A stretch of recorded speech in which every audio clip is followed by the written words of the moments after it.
요한계시록 하면 어떤 이미지가 먼저 떠오르세요? 아마 많은 분들이 심판, 혼돈, 좀 무서운 장면들을 생각하실 텐데요. 하지만 오늘 우리는 그 안에서 발견할 수 있는 가장 강력한 희망의 메시지 중 하나를 파헤쳐 보려고 합니다. 신학자 오 위트니스 박사의 해석을 따라 요한계시록 4장과 5장에 묘사된 하늘의 전쟁 상황실로 함께 들어가 보겠습니다.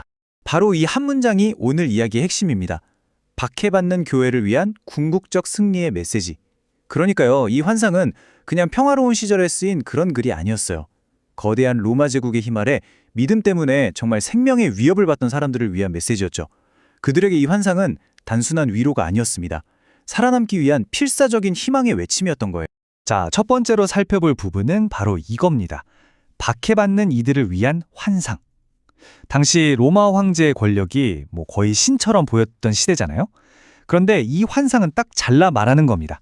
진짜 권력, 진짜 통치자는 로마가 아니라 하늘에 있다고 말이죠. 이게 바로 그들에게 왜 그렇게 절박한 희망의 메시지였는지에 대한 답입니다. 그럼 두 번째, 하늘의 전쟁 상황실 내부로 들어가 보죠. 지금부터 우리는 사도 요한을 따라서 우주 전체를 지휘하는 이 엄청난 전략통제센터의 문을 열고 들어가 볼 텐데요. 과연 그곳은 어떤 모습일까요? 와, 요한이 본 장면은 정말 상상을 초월합니다.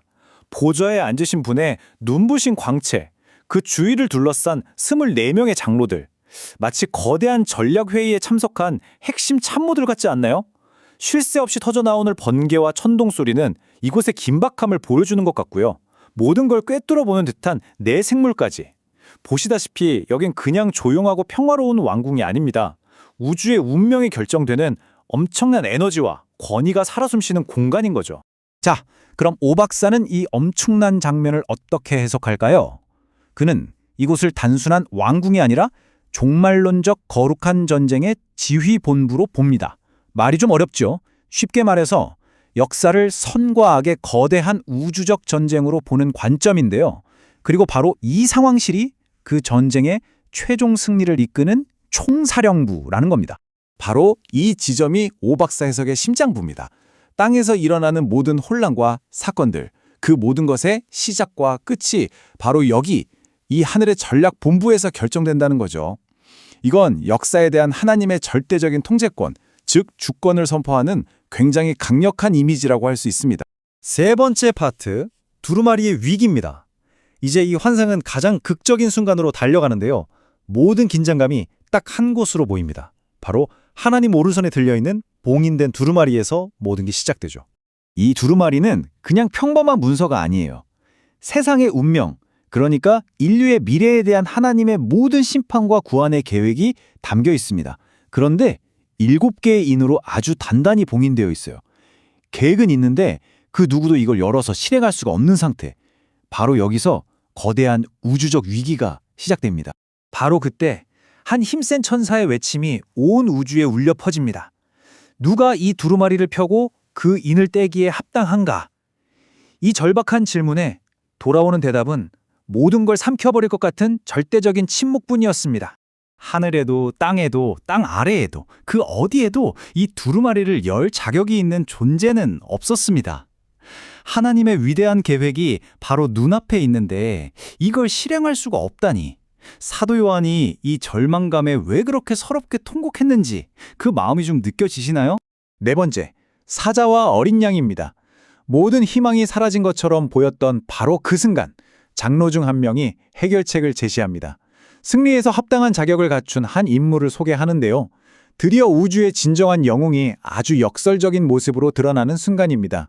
그리고 바로 여기가 이 환상 전체의 심장부이자 가장 충격적인 반전이 일어나는 지점입니다. 요한은 귀로는 모두가 기대했던 강력한 정복자, 유다 지파의 사자가 온다는 소식을 들어요. 그런데 그가 고개를 들어 눈으로 본 건 힘의 상징인 사자가 아니었습니다. 세상에서 가장 연약해 보이는 존재, 바로 죽임당한 것 같은 어린 양이었어요. 오 박사는 여기서 이걸 강조합니다. 이 어린 양, 결코 약한 존재가 아니라는 거죠. 오히려 세상의 힘과는 완전히 다른 종류의 힘을 보여준다는 겁니다. 이 슬라이드를 보시면 죽임당한 모습은 희생을 통한 승리를, 7뿔은 완벽한 권능을, 그리고 7눈은 모든 것을 꿰뚫어 보는 통찰력을 상징해요. 이건 힘으로 찍어 누르는 게 아니라 사랑으로 얻어낸 가장 완전한 형태의 힘이라는 거죠. 그리고 마침내 우주를 뒤덮었던 그 위기에 대한 해결책이 드러납니다. 모두가 찾던 그 합당한 자는 바로 희생당한 어린 양이었어요. 그가 나아가 하나님의 오른손에서 역사의 운명이 담긴 두루마리를 취합니다.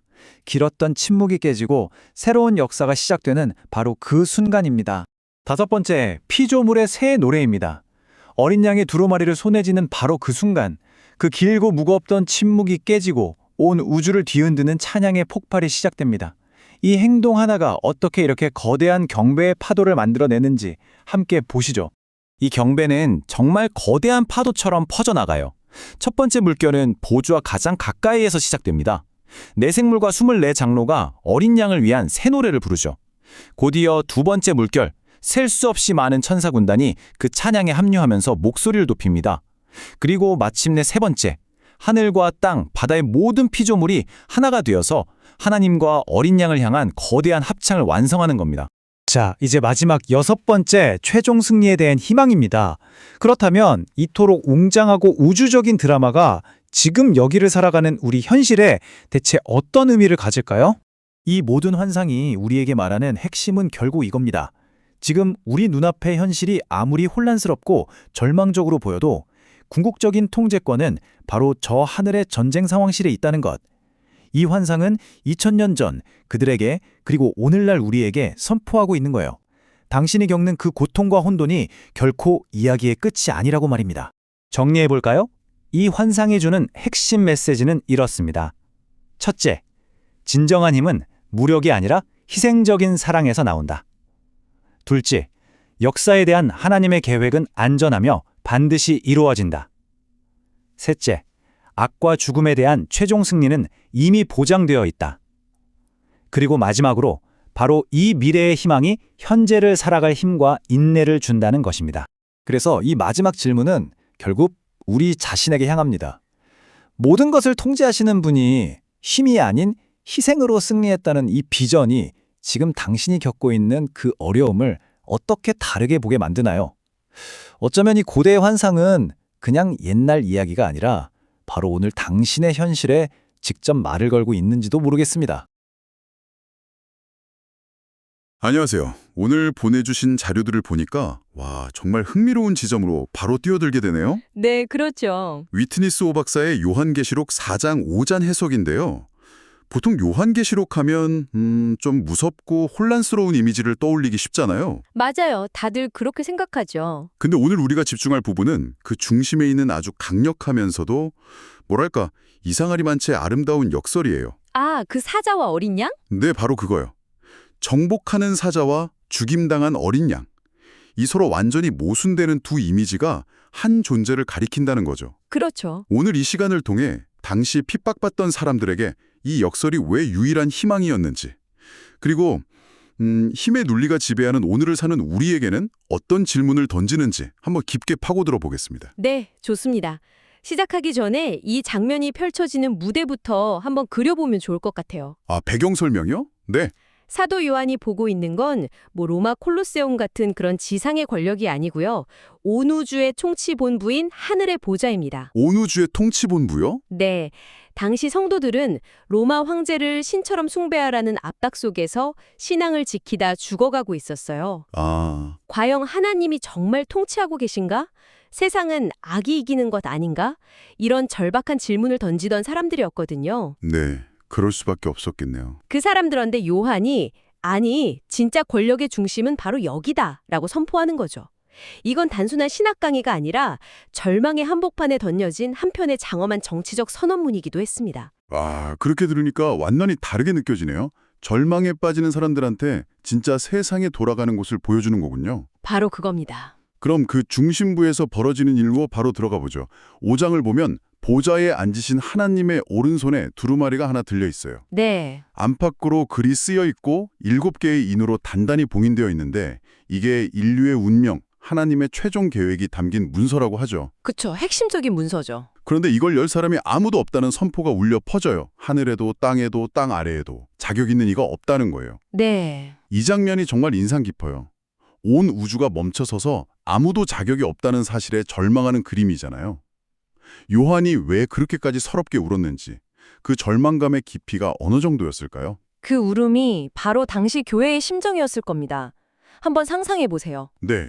하나님의 구원 계획이 분명히 존재하는데 그걸 실행할 존재가 이 우주에 아무도 없다는 거잖아요. 아, 마치 병을 고칠 완벽한 처방전이 눈앞에 있는데 그걸 조제하고 투여할 의사가 단 한 명도 없는 상황 같은 거죠. 와, 비유가 정말 와닿네요. 이건 그냥 슬픔이 아니라 우주적 교착 상태, 완전한 절망이죠. 요한의 눈물은 개인의 슬픔을 넘어서요. 개인의 슬픔을 넘어서요. 네. 하나님의 정의가 실현되길 간절히 기다리는데 아무런 희망도 보이지 않는 그 창조 세계 전체의 탄식을 대변하는 겁니다. 그렇군요. 그리고 그 두루마리가 오른손에 있다는 게 중요해요. 오른손은 절대적인 권능과 주권을 상징하거든요. 아, 그래서 오른손. 네. 즉, 이 계획은 오직 하나님 수준의 권능을 가진 자만이 실행할 수 있다는 걸 암시하는 장치인 거죠. 아, 그러니까 인간의 힘으로는 절대 해결할 수 없는 문제라는 걸 극적으로 보여주는 거군요. 맞습니다. 모두가 절망에 빠져 울고 있을 때 그때 한 장로가 나타나서 말하죠. 울지 마라. 보아라. 유다 지파의 사자 다윗의 뿌리가 이겼으니 그가 그 두루마리와 일곱인을 떼시리라. 드디어 주인공이 등장하는 순간이잖아요. 유다 지파의 사자라니 이름만 들어도 정말 강력해 보이는데요. 그렇죠. 당시 사람들에게는 심장에 막 뛰는 그런 이름이었을 거예요. 심장이 뛰는 이름. 유다 지파의 사자는 구약 성경 창세기에서부터 예언된 왕 중의 왕을 상징하는 표현입니다. 사자는 동물의 왕이잖아요. 그렇죠. 누구도 대적할 수 없는 힘과 권위, 위엄을 의미하죠. 다윗의 뿌리 역시 이사야서에 나오는 표현인데 아, 그것도 구약에 나오는군요. 네. 이스라엘 역사상 가장 위대한 왕이었던 다윗의 혈통에서 나올 궁극의 메시아를 가리키고요. 와, 이 두 칭호가 합쳐지면 사람들이 기대했던 이미지는 명확해져요. 로마 제국을 단숨에 무너뜨리고 하나님의 나라를 세울 강력하고 무시무시한 정복자 왕의 모습. 네.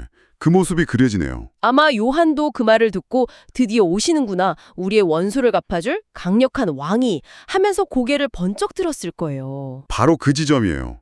모두가 강력한 사자를 기대하고 딱 쳐다봤는데 요한의 눈에 보인 건 근육질의 사자가 아니었어요. 그렇죠. 대신 일찍이 죽임을 당한 것 같은 어린 양이 서 있었다는 거잖아요. 잠깐만요. 이건 말이 안 되지 않나요? 사자를 보라고 했는데 왜 어린 양이 보이죠? 그것도 그냥 양이 아니라 죽임당한 어린 양이에요.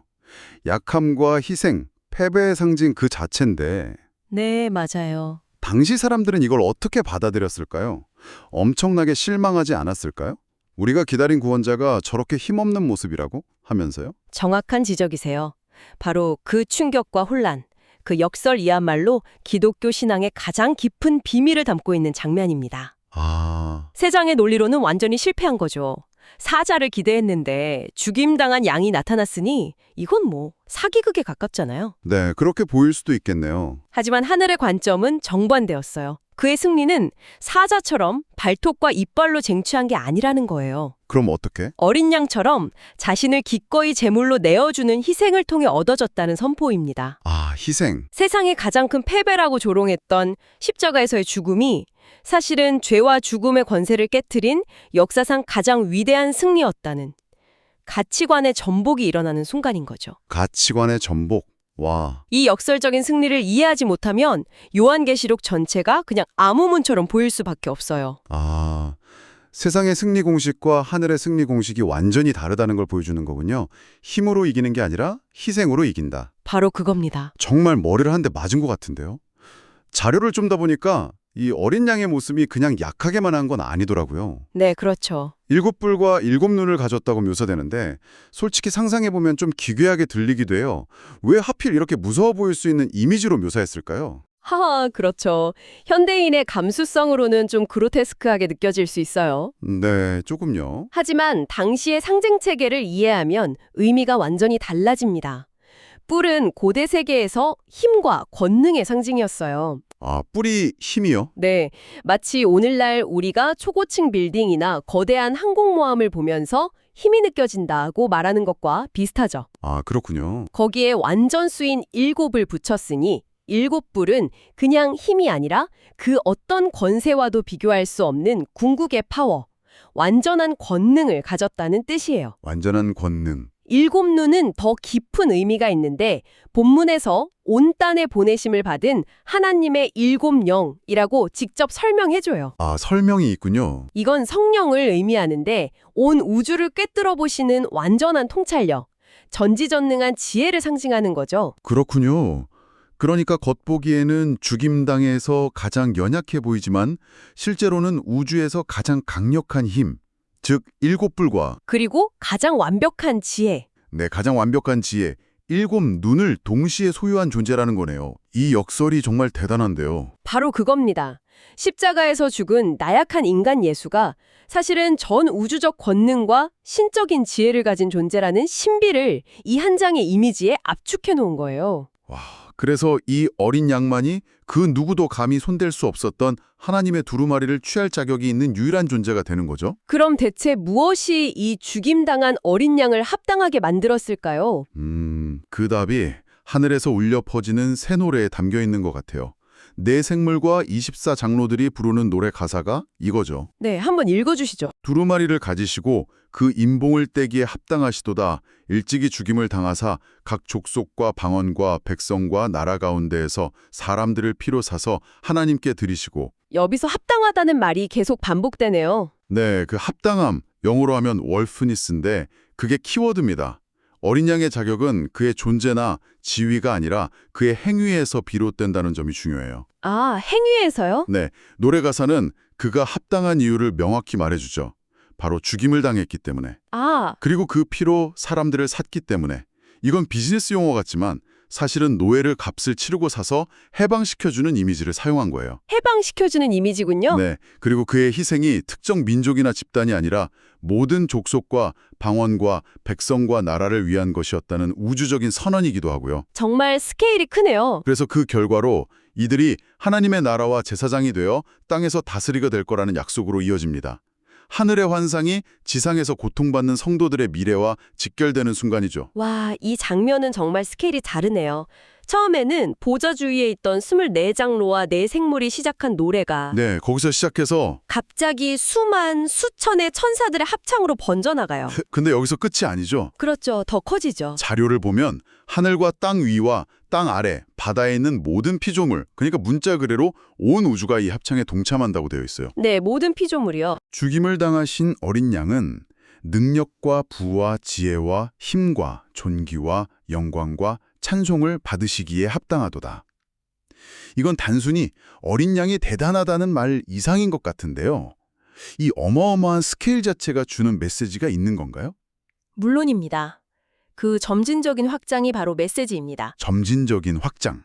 경대의 중심, 즉 보좌에서 시작된 상향이 가장 가까운 영적 존재를 거쳐 천사들의 세계로, 그리고 마침내 인간과 자연을 포함한 물질 우주 전체로 퍼져나가는 구조잖아요. 아, 점점 퍼져나가는 구조.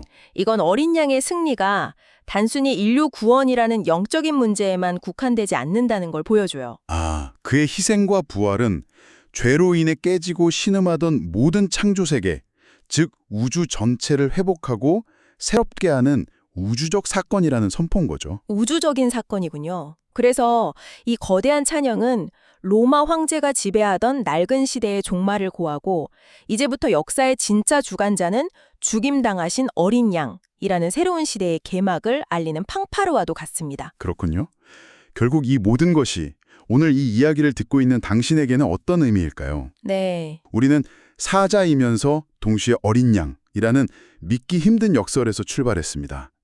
어쩌면 이건 고통과 불의가 가득한 세상 속에서 선하고 전능하신 하나님을 믿는 사람들이 매일 겪는 그 긴장감에 대한 하늘의 대답 같아요. 네, 그 긴장감에 대한 대답이죠. 세상은 우리에게 사자가 되라고 힘으로 이기고 군림하라고 말하잖아요. 맞아요. 하지만 당시 로마의 박해 아래 있던 성도들에게 그리고 오늘을 사는 우리에게 요한계시록은 보여주는 거죠. 진정한 승리는 제국의 군단처럼 보이지 않는다고요. 네. 오히려 자신을 내어주는 어린 양의 자기 희생적인 사랑의 모습으로 나타난다고 말입니다. 맞습니다. 그리고 저자인 오 박사는 여기서 한 걸음 더 나아가 아주 날카로운 질문을 던집니다. 어떤 질문이죠? 이 죽임당한 어린 양의 이미지가 너무나 강력하기 때문에 사탄 역시 이 이미지를 교묘하게 모방할 것이라고 경고하거든요. 아, 모방한다? 네. 나중에 요한계시록 13장에 등장하는 적그리스도를 보면 그 역시 치명상을 입었다가 기적처럼 살아나는 모습으로 나타나 세상을 미혹해요. 와, 마치 죽임당했다가 부활하신 어린 양의 짝퉁 버전처럼요. 와, 소름이 돋네요. 가장 거룩한 이미지를 가장 사악하게 흉내낸다는 거군요. 그렇죠. 그래서 이것이 오늘 우리에게 아주 현실적인 질문을 남깁니다. 현실적인 질문. 온갖 종류의 권력, 사상, 리더들이 저마다 희생과 헌신을 말하며 자신이 진짜라고 주장하는 세상 속에서 우리는 과연 어떻게 분별할 수 있을까요? 아, 다른 사람을 살리기 위해 자신을 내어주는 어린 양의 진정한 자기 희생적 권능과 결국 자기 자신을 높이기 위해 희생을 흉내내는 자기중심적이고 기만적인 힘을 말입니다. 와. 이것이 어쩌면 오늘 이 하늘의 환상이 우리에게 던지는 가장 중요한 질문일지도 모르겠습니다.